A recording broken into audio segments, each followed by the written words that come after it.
ओदी जुल्फ वलैल तो जावा सदके पड़ा ला इलाहा इल्लल्लाह। उथे आहद सी इथे अहमद है कमली वाला मुहम्मद रसूल अल्लाह जीनू कुल कायनात ने करे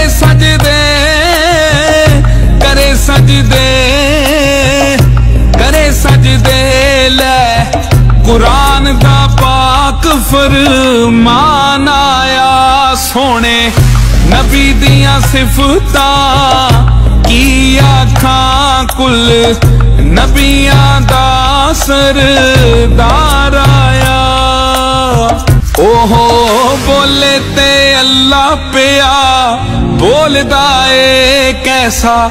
नूर इलाही उस रब दा ए दीने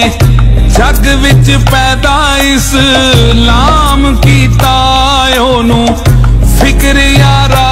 साडे सब दा ए मन कुंतो दा नारा जी ने मारिया सी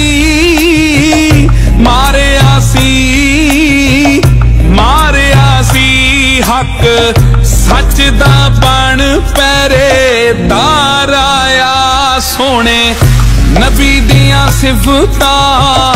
की आखां कुल नबियां दा सरदार आया। पंज तन पाक जाएस जहान उत्ते ना कोई होया ते ना कोई होवना है जेड़े कलमे नू पढ़ के मन देना ओना हशर दे हाड़े बैठ रोवना है जी दी नजर वेख चन होया टुकड़े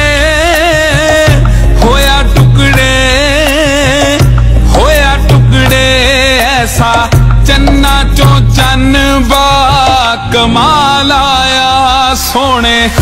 नबी दियां सिफतां की आखां कुल नबियां दा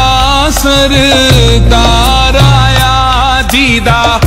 आसरा कुल बेसहारे आनू ऐसा विच मदीने गम खार आया सोने नबी दियां सिफतां की आखां।